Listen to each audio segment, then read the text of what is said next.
Hey everyone, welcome to today's edition of One Single Story, where each weekday we offer a brief lesson from a section of today's reading, and then we examine a single relevant question that passage points us to. Today I'm joined by Sharon Schwartz, and we're looking at a passage from Psalm 113. So verse 4 declares that God is high over all the nations. This could suggest God's authority over earthly political power, but the fact that God's power is higher than the heavens indicates God's authority is recognized by all heavenly powers as well. It says he sits high and he looks low. But the psalmist declares that this honor already belongs to God, and thus God deserves praise because of such honor. Yet verse 6 says that God stoops down to observe heaven and earth. The verb translated as stoops down is often used to describe a modest position and a low status.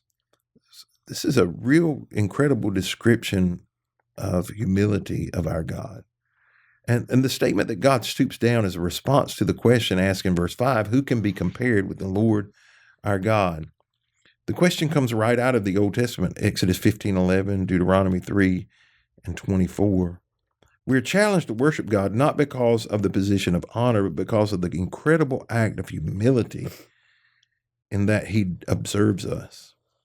But he don't just look at us, he acts on our behalf.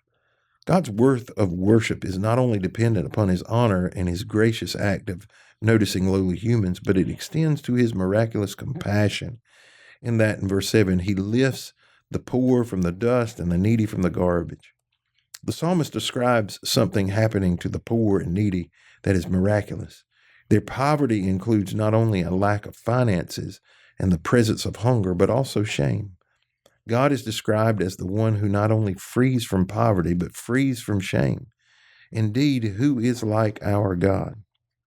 So Sharon, have you ever witnessed God providing for his people and delivering them from shame?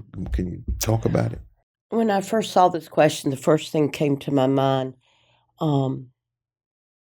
years ago.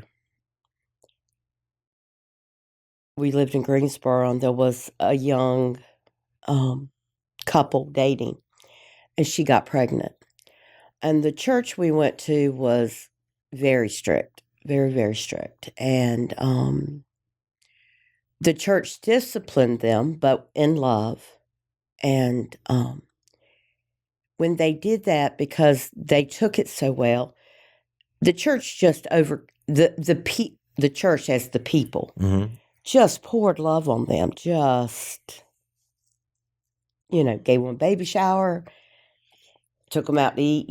When they got married, took them out. They joined the young groups, a bunch of us younger people at the time. Every Sunday night we rotated houses and just had sandwiches or whatever, and just hung out. Made sure they were included.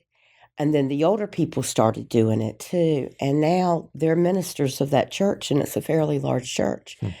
And I remember them telling me that they were so ashamed by what they did, because he was raised in church. He was an elder's son.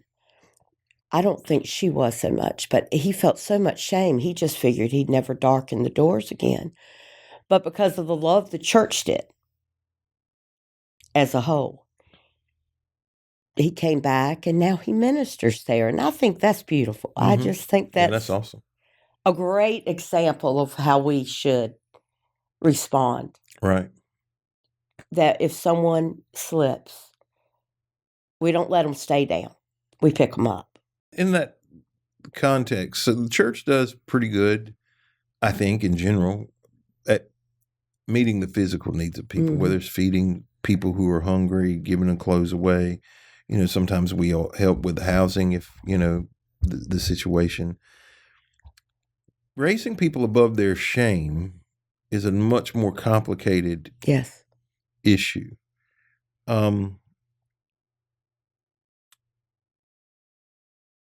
How can the church be better at that? Because and so let me give some qualifications. Sometimes people have done some things that disqualify them from being able to do a lot of things in church, right? And in many churches, it's questionable whether they can even come to church because legal reasons, right? So how do you do that? How do you raise people up? I think it takes a very conscious effort to meet with those people one-on-one, where maybe the church can't do it collectively for either legal or whatever reasons. I think we have to reach out to them one-on-one and say, I've been there, I understand. Let me walk beside you as you fix this. But I think we get uncomfortable because anything in that situation makes us nervous. It's outside of our norm, probably. So it takes an effort, a conscious effort that I'm going to be like Jesus today and do this. Because it is foreign to us, it's uncomfortable to us, that it's easier to say, well, let the pastors do it, let someone else do it, let a paid counselor do it. And all those things are great, but there's nothing like for them just having a friend. Right. A friend can do wonderful, wonderful things. One of the hindrances is we're afraid that people are going to think we're one of them, or we're doing the same thing, or we condone the behavior, and we often just, as you said, don't know what to do. Like, we don't know what to say. We can't fathom why they would do that, why they would be in that situation. And so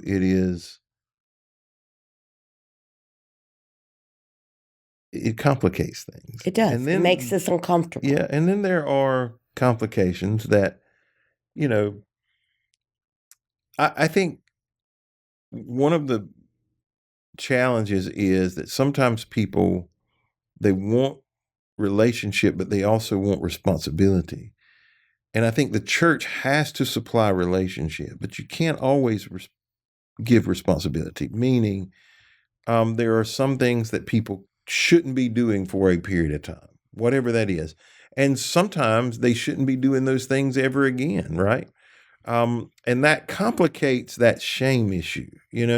If somebody, for example, has embezzled money from a company, they shouldn't be handling money at the church, right? That's an easy thing to do. That's to say. Absolutely. But when you disqualify somebody and say, now you can't do that because of what you've done, it feels like you're pressing that shame back down on them when that's not the reality. You're just trying to be responsible. And I think the response to that is say, that's not something you can do, but there is such an important job that you would be perfect at. Right. There's so many things you can do. You can't, and you'd be great at it, and they're important jobs to let them know, look, that's, sometimes we have to make picking up garbage out of the cans an important part of the job.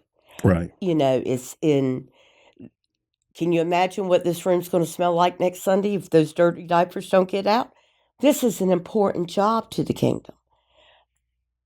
And just knowing that you care enough to find them a spot, I think helps that shame. And I think you just have to be compassionate and care. Treat them like you would want to be treated. It goes a long way to resolving some of the issues. Good. Well, thank you for joining us today on this edition of One Single Story. We hope you'll be back with us tomorrow as we continue a conversation around our daily Bible reading.